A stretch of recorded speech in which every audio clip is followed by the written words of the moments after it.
বাইরে পাচার হয়ে যাচ্ছে আমার কাছে আছে, অন্যদের কাছে। আছে, এখনো আছে। উনি ভাবছেন না 29-12 হয়েছে বা উনি 45%, আমরা 39% ভোট পেয়েছি, থামেনি, এখনো আসছে। ওনার মিটিং এ যা যা হয়েছে সব আমি জানি তথ্য। আরেকটা কাঁথি, সেই সময়তে কাঁথিতে আমি একা থাকি না, কাঁথিতে আরো অনেক লোকজন থাকে। তা উনি উনার একজন রাষ্ট্রমন্ত্রী ওখানে থাকেন।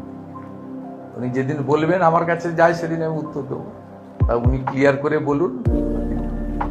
তিনি শুভেন্দু অধিকারীকে আক্রমণ করতে পারেন, কারণ তিনি আমার কাছে হেরেছেন, যন্ত্রণা আছে।